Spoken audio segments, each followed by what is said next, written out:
Eu cortei o contato com minha mãe abusiva após ela me dar um soco no rosto em um restaurante.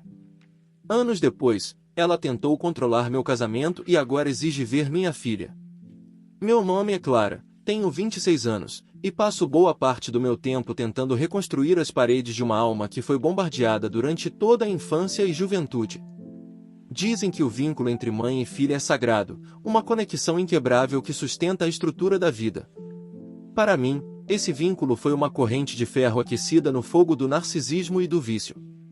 Minha mãe, que chamarei de Helena, hoje tem 48 anos, mas a imagem que guardo dela não é a de uma figura materna protetora, mas a de uma força da natureza caótica, capaz de destruir tudo que toca para alimentar o próprio ego ferido. Tudo começou a desmoronar quando eu estava no ensino médio. Helena sofreu um acidente de carro leve, mas o suficiente para que lhe prescrevessem analgésicos fortes. No início, a família inteira se mobilizou. Nós sentíamos a dor dela. Eu preparava as refeições, meu pai cuidava dos curativos e tentávamos ser o suporte que ela precisava. Mas, em algum lugar entre a segunda e a terceira caixa de comprimidos, a Helena que conhecíamos morreu.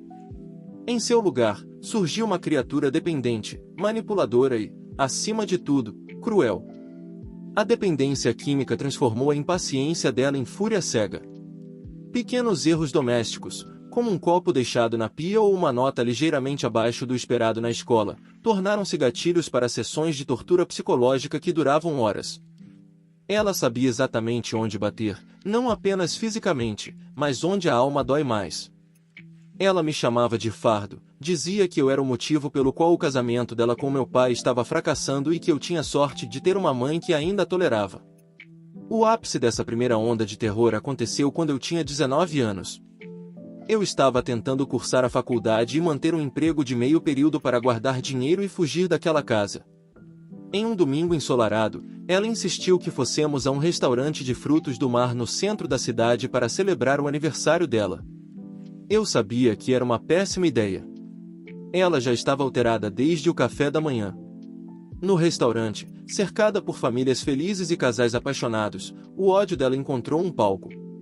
Por causa de um comentário trivial que fiz sobre o tempo de espera do pedido, ela surtou.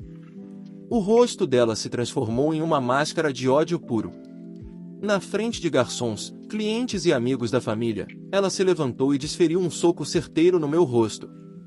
O estalo do osso contra o punho dela ecoou mais alto que a música ambiente.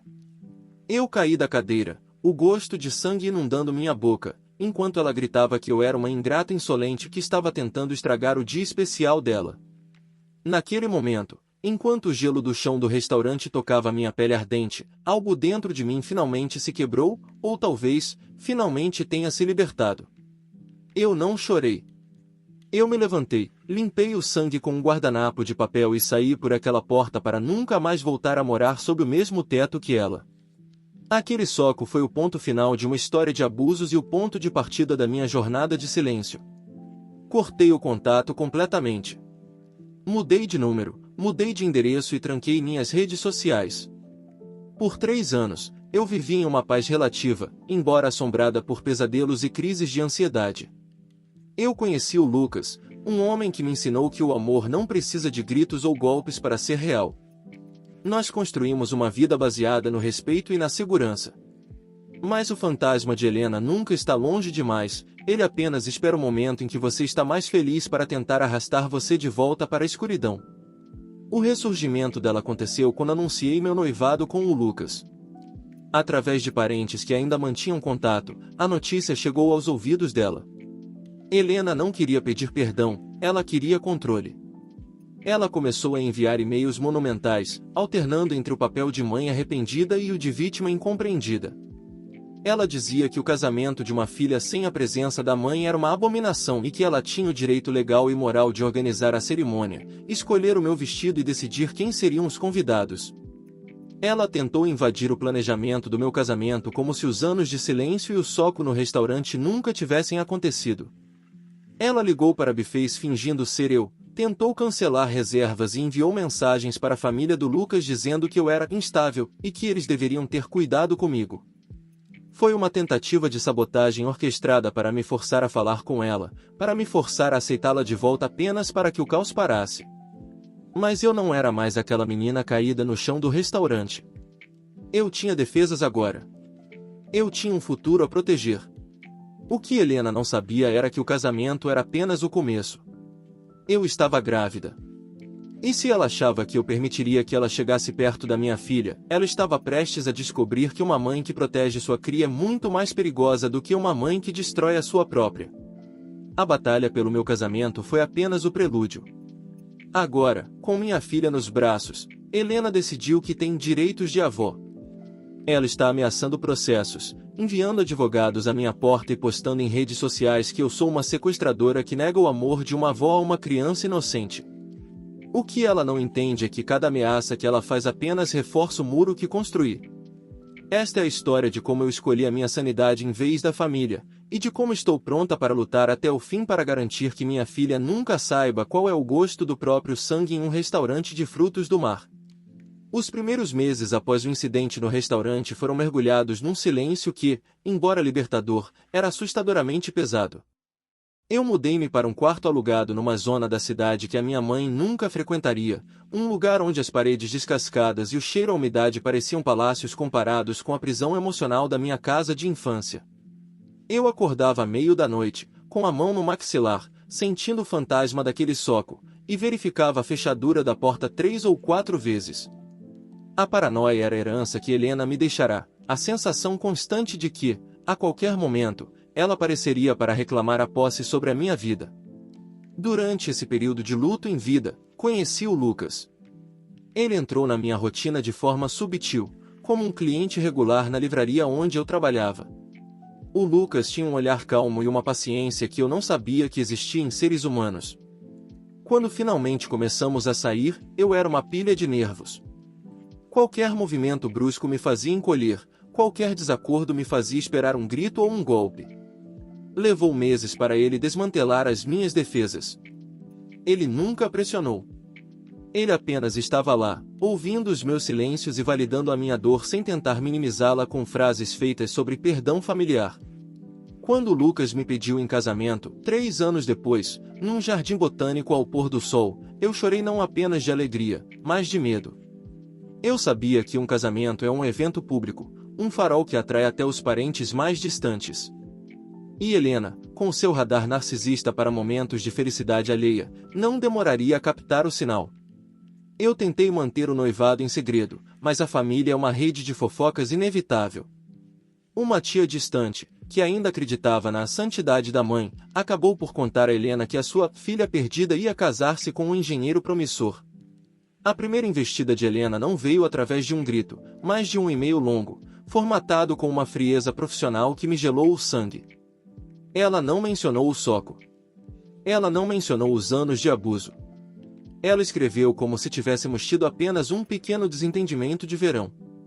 O e-mail dizia: Clara, ouvi dizer que vais dar um passo importante. Como tua mãe, é meu dever garantir que este casamento reflita o estatuto da nossa família. Já entrei em contato com o buffet Magnólia e com a loja de noivas onde eu comprei o meu vestido. Eles estão à tua espera para começarmos o planeamento. Eu senti uma náusea instantânea. A audácia dela de ignorar o trauma e saltar diretamente para o controle logístico era a marca registrada do seu narcisismo. Eu não respondi. Apaguei o e-mail e bloqueei o remetente.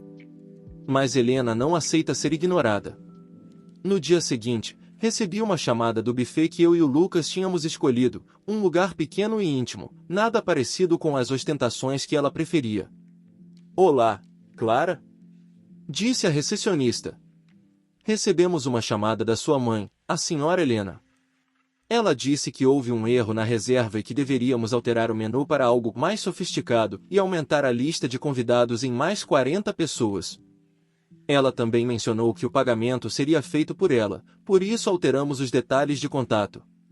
Eu tremia tanto que quase deixei cair o telemóvel. Ela estava a tentar sequestrar o meu casamento. Ela estava a usar a sua autoridade imaginária para redesenhar a minha vida. Tive de passar horas ao telefone com fornecedores, explicando, com uma vergonha indescritível, que a minha mãe não tinha autoridade legal para decidir nada e que qualquer contato vindo dela deveria ser ignorado. Alguns fornecedores foram compreensivos, outros olharam-me com aquele julgamento silencioso de quem pensa: que tipo de filha faz isto à própria mãe? A pressão aumentou. Helena começou a recrutar macacos voadores, parentes e amigos da família que ela manipulava para me pressionar. Recebi mensagens de primos que eu não via há anos, dizendo que eu era cruel por excluir a minha mãe de um dia tão especial. Recebi chamadas de antigos vizinhos perguntando se eu não tinha coração.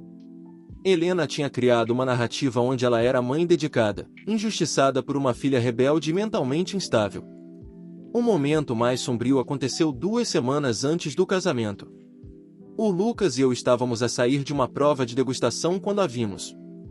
Ela estava encostada ao nosso carro, com um cigarro na mão e aquele olhar de quem possui o mundo. "Então é este o rapaz?" disse ela, sem qualquer saudação, avaliando Lucas como se ele fosse um pedaço de carne num talho. "Tu tens um gosto banal, Clara. Mas não te preocupes, eu já tratei de tudo. O vestido que escolheste é horrível, por isso comprei-te um verdadeiro. Está em minha casa. Se o quiseres, terás de vir buscá-lo e pedir-me desculpa por toda esta palhaçada de silêncio." O Lucas deu um passo à frente, tentando proteger-me, mas eu segurei o braço dele. Eu olhei para a mulher que me dera a vida e depois tentará destruí-la sistematicamente. Eu não via uma mãe. Via uma viciada em controlo que estava a entrar em abstinência porque eu era a única droga que ela não conseguia mais manipular. "Helena", eu disse, com a voz mais firme que consegui reunir. "Tu não vais ao meu casamento. Tu não vais tocar no meu vestido. E se voltares a aproximar-te de nós, a próxima vez que nos virmos será num tribunal para uma ordem de restrição. Sai da frente do meu carro." Ela riu. Uma risada seca, desprovida de qualquer humor. "Tu achas que te podes livrar de mim? Eu sou parte de ti, Clara. Eu estou no teu sangue. Tu vais implorar pela minha ajuda quando perceberes que este teu castelo de cartas com este rapazinho vai desabar. Tu és igual a mim, e ninguém aguenta pessoas como nós por muito tempo." Entramos no carro e arrancamos, deixando-a para trás na nuvem de fumo do cigarro dela. O casamento aconteceu, protegido por segurança privada na porta, para garantir que ela não transformasse a cerimônia num espetáculo de horrores. Foi o dia mais feliz da minha vida, mas houve um momento, durante a dança, em que olhei para a porta e senti um calafrio. Eu sabia que ela não ia desistir. O casamento era apenas o palco para o próximo capítulo da sua obsessão. E o próximo capítulo envolveria algo muito mais precioso do que um contrato de buffet. Envolveria a vida que eu estava prestes a gerar. Helena estava prestes a descobrir que, se ela achava que eu era difícil de controlar como filha, ela não tinha ideia do que eu era capaz de fazer como mãe para proteger a minha própria prole da sua toxicidade. A Guerra Fria estava prestes a tornar-se um conflito aberto, com advogados, ameaças legais e a batalha final pelos direitos de avó. O rescaldo do casamento foi um período de uma paz que eu considerava quase irreal. Durante meses, o silêncio de Helena foi absoluto, o que, para quem conhece um narcisista, é mais aterrador do que o barulho. O silêncio deles nunca é a ausência de ação, é o período de gestação de um novo plano. Eu e o Lucas aproveitamos cada segundo dessa trégua para construir o nosso ninho. Mudamos para uma casa com um pequeno jardim, longe o suficiente da cidade para sentirmos que tínhamos criado a nossa própria ilha de sanidade. Foi nesse cenário de calma que descobri que estava grávida. A notícia trouxe uma explosão de cores à minha vida, mas também uma sombra cinzenta de pavor. A minha primeira reação, após o teste positivo, não foi apenas alegria, foi olhar para as minhas mãos e prometer ao universo que elas nunca, em circunstância alguma, se fechariam num punho contra o rosto do meu filho. A maternidade, para mim, era uma oportunidade de redenção, uma forma de quebrar a maldição geracional de Helena. Decidimos manter a gravidez em segredo absoluto do lado da minha família biológica durante o máximo de tempo possível. Queríamos proteger aquele pequeno ser da energia predatória de Helena. Mas a vida tem formas cruéis de deixar escapar informações. Através de um post nas redes sociais de uma amiga de infância que, sem maldade, comentou sobre o meu brilho de futura mamã, a informação chegou à minha mãe. A reação dela foi imediata e visceral. Desta vez, ela não enviou e-mails. Ela começou a enviar pacotes. À minha porta, começaram a chegar caixas e mais caixas de roupas de bebê, brinquedos caros e manuais de como ser uma avó presente. Cada objeto parecia impregnado com a sua necessidade de posse. Ela não estava a dar presentes, estava a comprar bilhetes para um espetáculo onde ela pretendia ser a protagonista. Certo dia, recebi uma carta escrita à mão. A caligrafia dela, outrora elegante, estava trêmula, talvez pelo álcool ou pela idade, mas as palavras mantinham a mesma acidez de sempre. Clara, podes ter me afastado do teu casamento, mas não podes afastar-me do meu próprio sangue. Esse bebê é a minha segunda oportunidade. Eu tenho direitos. Eu sou a avó e o mundo vai saber se tentares privar uma criança do amor da única pessoa que realmente te conhece. O termo direitos de avó começou a aparecer com uma frequência alarmante nas comunicações dela. Helena começou a consultar advogados e a enviar notificações extrajudiciais, alegando que eu era mentalmente instável e que o meu isolamento era uma forma de abuso contra ela. Ela usava o soco no restaurante, aquele ato de violência pura, como uma prova de que a nossa relação era complexa e que eu estava a sofrer de um trauma que me impedia de ver a verdade. Na mente distorcida dela, ela tinha me batido pelo meu próprio bem. A ansiedade começou a consumir-me. Eu tinha medo de ir ao supermercado e encontrá-la no corredor dos artigos para bebê. Eu tinha medo de que ela aparecesse no hospital no dia do parto. O Lucas, vendo o meu estado, decidiu que era hora de sermos mais agressivos na nossa defesa. Consultamos especialistas em direito de família e começamos a documentar cada e-mail, cada pacote não solicitado e cada ameaça velada. Ela não tem direitos, Clara, dizia o Lucas, segurando as minhas mãos trêmulas. A lei protege a unidade familiar que nós construímos. Uma avó sem relação prévia com a criança e com um histórico de violência documentado não tem qualquer hipótese num tribunal. Ela está apenas a tentar assustar-te para que tu cedas. Mas Helena não joga apenas no campo legal. Ela joga no campo da reputação. Ela começou uma campanha de difamação pública nas redes sociais. Criou um blog e uma página no Facebook chamada Avós Excluídas, onde postava fotos minhas em criança, manipulando a narrativa para parecer que eu era uma filha ingrata que tinha sofrido uma lavagem cerebral pelo marido. Ela postava fotos de sapatinhos de bebê que tinha comprado, com legendas lacrimosas sobre como seu coração estava a sangrar por não poder tocar na barriga da filha. O dia do nascimento da minha filha, a pequena Alice, foi um milagre de silêncio e luz.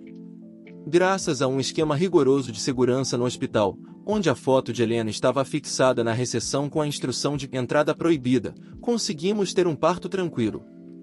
Quando segurei Alice pela primeira vez, olhei para aqueles olhos inocentes e senti uma força que nunca soube que possuía. Eu não era mais a filha de Helena. Eu era a barreira entre Alice e o caos. A minha mãe tentou enviar flores para o hospital, que foram devolvidas na recepção. Tentou ligar para o quarto, mas o telefone estava bloqueado. A fúria dela ao ser rejeitada no seu momento de glória, como avó, foi o que despoletou a fase mais perigosa. Ela percebeu que a doçura fingida não estava a funcionar. Então, ela decidiu que, se não podia ser a avó amada, seria a destruidora enviada pelos tribunais. Recebi a primeira intimação oficial 3 semanas após o nascimento. Helena estava a processar-me por visitação forçada e a pedir uma avaliação psicológica da minha capacidade parental. Ela alegava que o meu histórico de instabilidade emocional, que ela própria causará, me tornava um perigo para Alice. Sentada no sofá, com a Alice a dormir no meu peito, li aqueles papéis legais e, pela primeira vez em anos, não senti medo. Senti um desprezo frio. Helena tinha cometido o erro fatal de todos os narcisistas. Ela achou que eu ainda era a pessoa que ela podia derrubar com um soco. Ela não percebeu que, ao bater-me naquele restaurante, ela não me quebrou, ela apenas temperou o aço da minha vontade. A batalha final estava marcada para a sala de audiências, e eu estava pronta para desenterrar cada segredo obscuro do passado dela para garantir que ela nunca, jamais, visse a cor dos olhos da minha filha.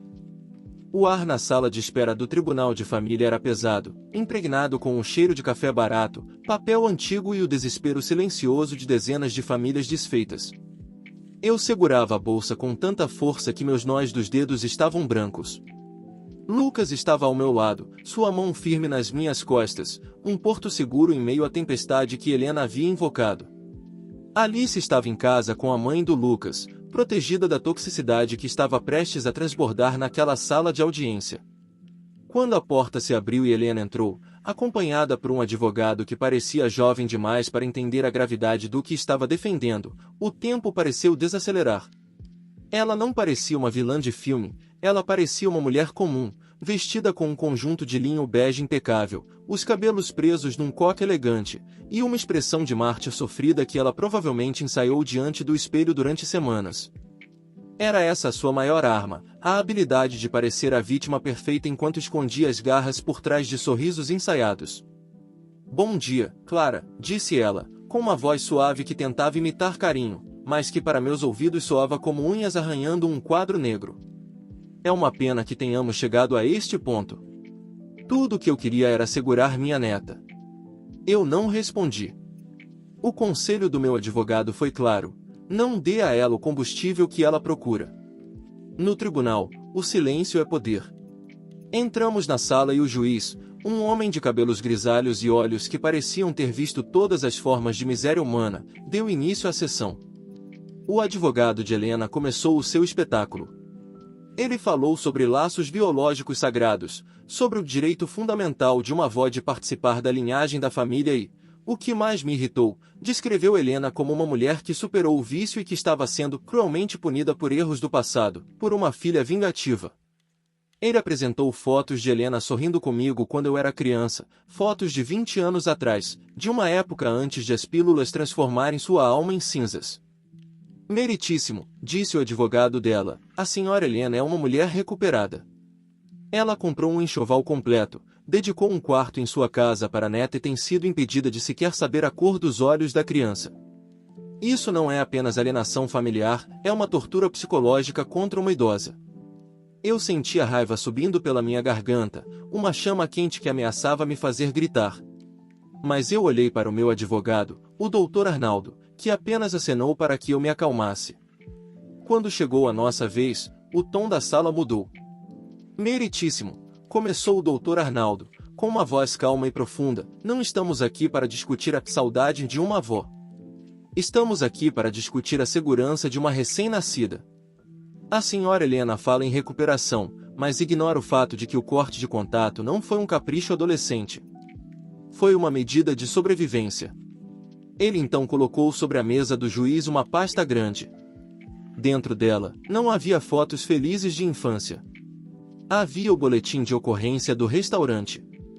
Havia fotos nítidas do meu rosto inchado e arroxeado naquela tarde de domingo. Havia registros médicos de quando eu tinha 15 anos e fui levada ao pronto-socorro com quedas acidentais, que, na verdade, eram empurrões escada abaixo. E, o mais contundente, ele apresentou as mensagens de texto e e-mails recentes que Helena enviou durante o meu casamento e gravidez. "Esta mulher", continuou o Dr. Arnaldo, apontando para Helena, "tentou sabotar um casamento, assediou fornecedores e proferiu ameaças veladas de que o mundo saberia se ela não fosse atendida. Isso não é comportamento de uma avó amorosa. É comportamento de uma stalker narcisista que vê a neta não como um ser humano, mas como uma posse para validar seu próprio ego." Helena tentou interromper, soltando um soluço dramático. "Isso é mentira. Eu estava doente. Eu não sabia o que estava fazendo." "Clara, como você pode ser tão fria?" O juiz bateu o martelo, exigindo silêncio. "Senhora Helena, a senhora terá sua vez de falar. Por enquanto, escute." A audiência prosseguiu por horas que pareceram séculos. Helena foi chamada ao depoimento. No início, ela manteve a fachada de vovó injustiçada, mas sob o interrogatório preciso do Dr. Arnaldo, a máscara começou a rachar. Ele perguntou sobre o soco. Ela disse que foi um reflexo de estresse. Ele perguntou sobre as tentativas de cancelar o buffet do meu casamento. Ela disse que estava apenas tentando ajudar com o seu gosto superior. A cada pergunta, o tom de voz de Helena subia. A doçura foi substituída pela irritação, e a irritação pela agressividade. No final de 30 minutos, ela estava gritando na sala de audiência que eu era uma vaca ingrata e que eu sempre fui difícil de lidar, exatamente as mesmas palavras que ela usava antes de me bater anos atrás. O juiz observava tudo com uma expressão impassível, mas eu vi quando ele fez uma anotação longa e sublinhou algo com força. O momento decisivo, porém, foi quando o Dr. Arnaldo chamou minha antiga vizinha de infância como testemunha por vídeo. Ela relatou, com detalhes angustiantes, as noites em que me ouvia chorar através das paredes e as vezes em que me viu escondida no jardim porque tinha medo de entrar em casa quando a mãe estava naqueles dias. Helena estava fora de si. Ela percebeu que o tribunal não era o Facebook, onde ela podia editar a verdade. Aqui, as provas tinham peso. Ela olhou para mim com um ódio que eu conhecia bem, o mesmo olhar que precedeu o golpe no restaurante. Por um segundo, eu tive medo de que ela saltasse sobre a mesa. Mas, em vez disso, ela se afundou na cadeira e começou a rir de forma maníaca. "Vocês todos são patéticos", ela disse, com a voz carregada de veneno. "Clara não passaria de uma ninguém sem mim. Eu dei a ela tudo. E agora ela quer me apagar? Boa sorte tentando criar aquela criança. O meu sangue corre nela. Cedo ou tarde, a Alice vai ser igual a mim, e você vai se lembrar de cada palavra que eu disse hoje." O juiz limpou a garganta. O veredito não sairia naquele instante, mas a destruição da imagem de Helena era absoluta. Saímos daquela sala exaustos, mas com uma sensação de que as correntes estavam finalmente sendo fundidas. No entanto, eu sabia que Helena não aceitaria uma derrota legal sem uma última tentativa de retaliação fora das 4 linhas da lei.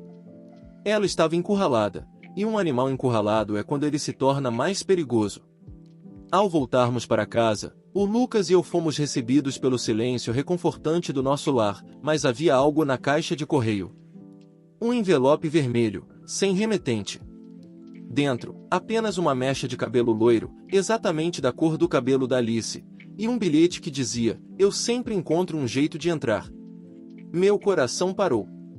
A batalha judicial pode ter sido ganha, mas a guerra pela segurança física da minha filha estava prestes a atingir um nível de terror que eu nunca imaginei enfrentar. O bilhete vermelho queimava em minhas mãos como se fosse feito de brasas. "Eu sempre encontro um jeito de entrar." A mecha de cabelo, loira e delicada, era o golpe de mestre de Helena, uma mensagem clara de que as paredes de tijolo, as trancas eletrônicas e as ordens judiciais eram irrelevantes para alguém que não reconhecia fronteiras humanas. Naquela noite, o sono não veio. Lucas e eu nos revezamos em uma vigília silenciosa, sentados na sala de estar com as luzes apagadas, observando as sombras das árvores no jardim através das câmeras de segurança. A paranoia é uma forma de erosão. Ela consome a paz de espírito até que tudo o que resta é um medo seco. Mas, enquanto eu observava o berço de Alice pelo monitor eletrônico, o medo se transformou em uma clareza gelada. Helena queria que eu me sentisse impotente. Ela queria que eu voltasse a ser a menina assustada no chão do restaurante. Mas aquela menina havia morrido, e a mulher que renasceu em seu lugar não estava disposta a entregar a infância da própria filha para o mesmo monstro. Na manhã seguinte, não fomos à polícia imediatamente, fomos a um especialista em segurança privada, um ex-investigador que nos ensinou a endurecer nosso perímetro. Instalamos sensores de movimento que faziam meu celular vibrar a qualquer sinal de aproximação e contratamos um serviço de patrulha constante. Mais importante, entramos em contato com o Dr. Arnaldo. O bilhete e a mecha de cabelo, que depois descobrimos ser de uma boneca antiga minha que Helena guardara, foram a prova final de assédio e ameaça que o juiz precisava para converter a audiência em uma ordem de restrição permanente e rigorosa. A queda final de Helena não veio por um grande confronto físico, mas por um colapso de sua própria fachada. Sem poder acessar a mim ou a Alice, ela direcionou sua fúria para o único público que ainda a ouvia, a internet. Ela postou um vídeo de 30 minutos, visivelmente embriagada ou sob efeito de substâncias, onde ela alternava entre chorar pela neta e amaldiçoar minha existência, revelando segredos de família que apenas provavam sua instabilidade. O vídeo viralizou, mas não da forma que ela esperava. As pessoas não viram uma avó sofrida, viram uma mulher perigosa que precisava de intervenção médica, não de visitação infantil. O veredito do juiz foi implacável.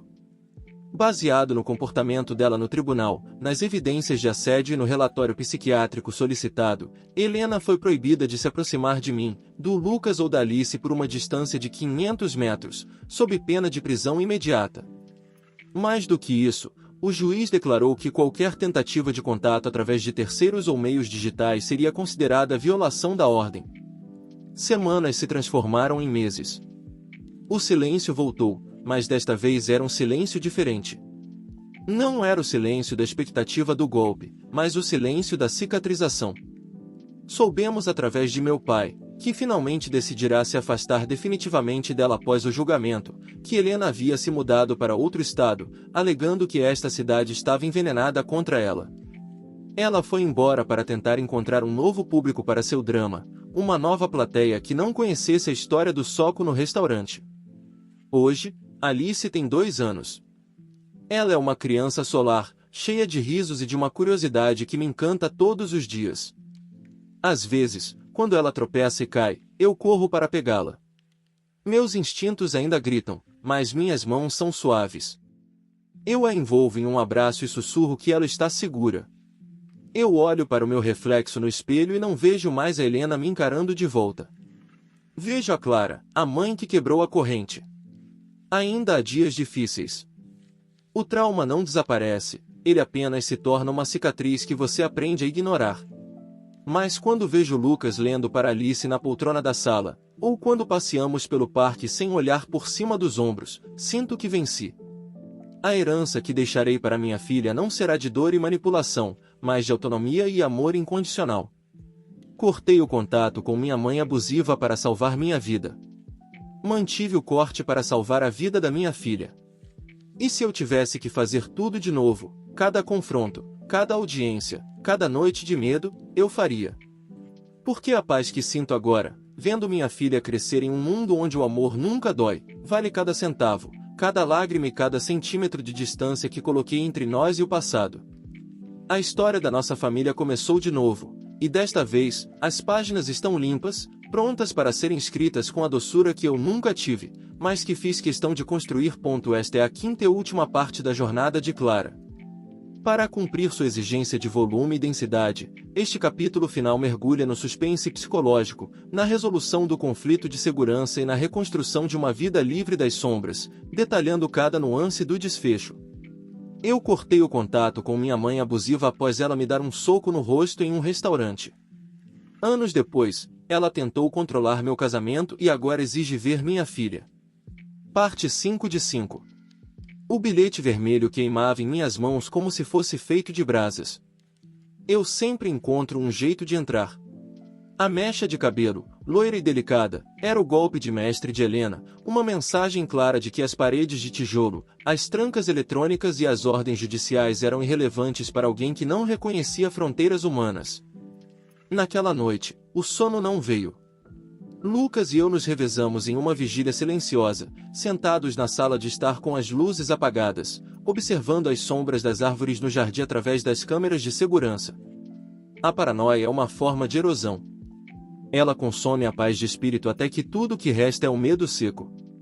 Mas, enquanto eu observava o berço de Alice pelo monitor eletrônico, o medo se transformou em uma clareza gelada. Helena queria que eu me sentisse impotente. Ela queria que eu voltasse a ser a menina assustada no chão do restaurante.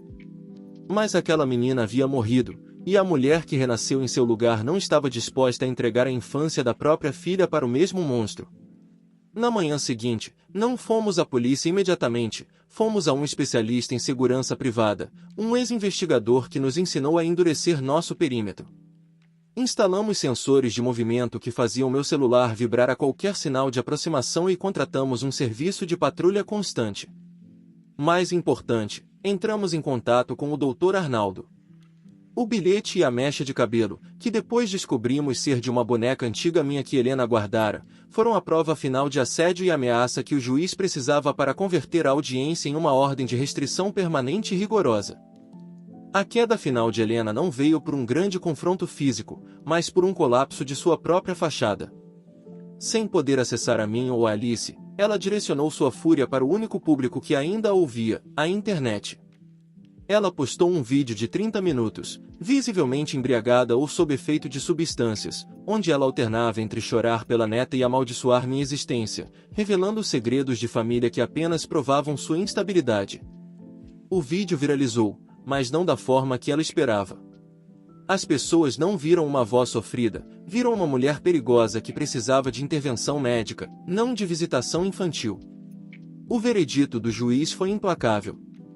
Baseado no comportamento dela no tribunal, nas evidências de assédio e no relatório psiquiátrico solicitado, Helena foi proibida de se aproximar de mim, do Lucas ou da Alice por uma distância de 500 metros, sob pena de prisão imediata. Mais do que isso, o juiz declarou que qualquer tentativa de contato através de terceiros ou meios digitais seria considerada violação da ordem. Semanas se transformaram em meses. O silêncio voltou, mas desta vez era um silêncio diferente. Não era o silêncio da expectativa do golpe, mas o silêncio da cicatrização. Soubemos através de meu pai, que finalmente decidirá se afastar definitivamente dela após o julgamento, que Helena havia se mudado para outro estado, alegando que esta cidade estava envenenada contra ela. Ela foi embora para tentar encontrar um novo público para seu drama, uma nova plateia que não conhecesse a história do soco no restaurante. Hoje, Alice tem 2 anos. Ela é uma criança solar, cheia de risos e de uma curiosidade que me encanta todos os dias. Às vezes, quando ela tropeça e cai, eu corro para pegá-la. Meus instintos ainda gritam, mas minhas mãos são suaves. Eu a envolvo em um abraço e sussurro que ela está segura. Eu olho para o meu reflexo no espelho e não vejo mais a Helena me encarando de volta. Vejo a Clara, a mãe que quebrou a corrente. Ainda há dias difíceis. O trauma não desaparece, ele apenas se torna uma cicatriz que você aprende a ignorar. Mas quando vejo Lucas lendo para Alice na poltrona da sala, ou quando passeamos pelo parque sem olhar por cima dos ombros, sinto que venci. A herança que deixarei para minha filha não será de dor e manipulação, mas de autonomia e amor incondicional. Cortei o contato com minha mãe abusiva para salvar minha vida. Mantive o corte para salvar a vida da minha filha. E se eu tivesse que fazer tudo de novo, cada confronto, cada audiência, cada noite de medo, eu faria. Porque a paz que sinto agora, vendo minha filha crescer em um mundo onde o amor nunca dói, vale cada centavo, cada lágrima e cada centímetro de distância que coloquei entre nós e o passado. A história da nossa família começou de novo, e desta vez, as páginas estão limpas, prontas para serem escritas com a doçura que eu nunca tive, mas que fiz questão de construir. Curta e se inscreva no canal para mais vídeos.